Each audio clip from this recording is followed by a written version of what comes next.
Hello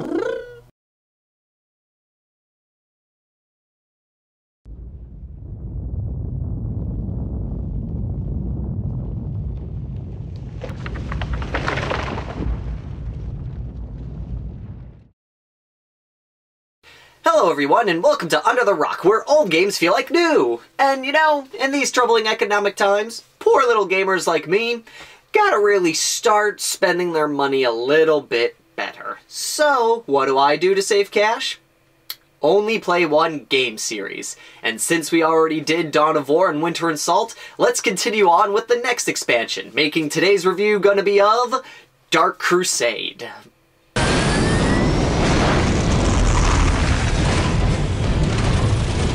monolith! We destroy that and this is over! Charge!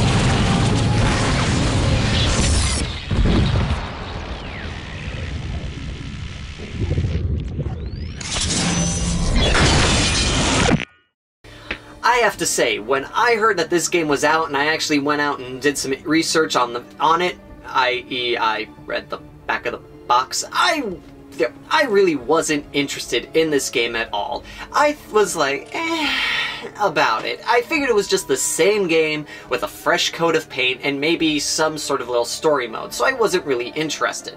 The only reason I picked it up was because I needed a copy of Winter Assault, and my local Target was selling the Platinum Edition, which was Dawn of War 1, Winter Assault, and Dark Crusade for $10. So I picked it up and decided to give it a try afterwards. And man, was I wrong about this game. Not only was it a massive improvement on the game series, it gives players, in my opinion, a better look at where the world of Warhammer 40k was like. Fluff-wise and tabletop matches as well.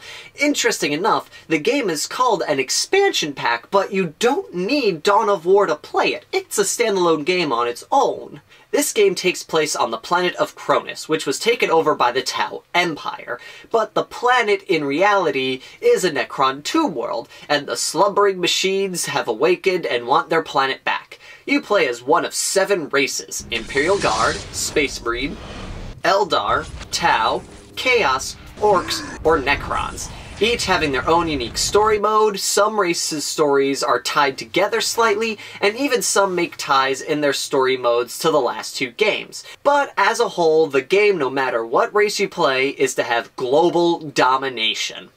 Each race starts with an introduction that tells you their reason for being a part of the war on Cronus, and they each have their own ending to the story. But other than that, the game pretty much is the same no matter which race you pick. The gameplay in this game still follows the same real-time strategy formula, but this time around they added their own little spice to make the gameplay more interesting. Instead of a mission briefing followed by being dropped to the map, you start off on a world map, which tells you where your commander is currently located, and indicated which sections of the map are under your control. If you lose your starting location, you lose the game. The game is then broken into turns. Each race takes a turn picking a new location that they can reach to attack, or move their commander to a location they are certain is going to get attacked, so they have a small force already built when the match starts. When a race attacks a location not under their control, they go into battle on the map for the area, and the side that clears the other side out wins and gains control of the location. Each location offers its own special reward to the controlling player, and any base you built on the map that you won remains there for every time you play on that map, so you don't have to start from scratch every time you play on maps you control. You also have the ability to auto-resolve a battle if you don't feel like going through it, if you were pretty sure that you were going to win no matter what. This would make the game determine who had the greater advantage and would pick the winner and by how much they won by. This would end up saving a lot of time in the game. You also gain points as you win battles to upgrade your army's general, giving them new gear and equipment, which improve their status and granted new abilities for the commander to use. Each commander was unique to their armies, and none of them ever felt like they were just a copy of another general in the game.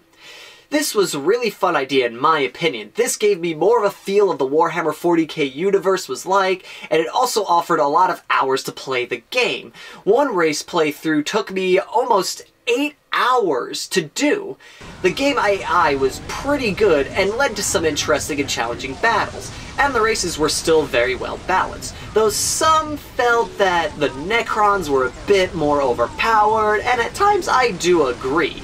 Each race also plays differently, so the same tactic will not work with every race. When you play through the game, you would need to develop a new strategy each time you wanted to play as a different race, and in a sense learn the whole game all over again. There was also this issue where the Tau had too long of a range, so they would end up shooting at your units from off-screen, and you would be able to see where they're coming from since they were out of your field of view. All the pre-existing armies gained new units to help balance them out with the 2 new races, as well as a few new upgrades, but other than that, the old races pretty much were the same. This game still supported multiplayer, which still had the same 6 different game modes that you can play through, but for the most part, nothing really was altered on this front. Graphically, the game doesn't make any great leaps forward. Some new sprite animations were added, and the images were cleaned up a bit, but on the whole, there was no major improvement to it visually, at least none that I could see. The sound in the game is just as great in the last 2 installments. Each map featured their own theme, and each command base of the races had their own theme. This helped to build a sense of wonder and grandness to the game's battles that you were having on these maps, and really helped set the mood and tone for the game. Voice acting is still pretty spot on. When you listen to these voices of these characters, you really feel like this is how they would sound in real life. And at this point, many would start affiliating the voice work on these games to be the official way these races sounded. Replayability, I say, it's moderate. The difficulty curve is extremely steep when it comes to the different races, so this may be disencouraging for many people to continue playing the different races when they start after the first 2 or 3 matches. In multiplayer form, it's pretty much the same as the last 2 games in terms of replayability. It's fun and interesting, but the fact that the Necrons and the Tau were not particularly liked because some felt they were overpowered, no one really played as them in multiplayer. But if you really want to see what the different story modes are like, and you're still waiting for the next game installment, you probably will give this game another shot. Overall, I give Dark Crusade for the PC a solid 8 out of 10. This game was an interesting twist on the Dawn of War game series, but the extreme change in difficulty, depending on which race you played in the story mode, might deter you from sitting down and playing with every single race. But the introduction to 2 new races, the added units to the other armies, will definitely pique your interest, and will definitely be worth playing at least once. The game can still be bought on Steam, and you might be able to still find a copy of it at your local GameStop.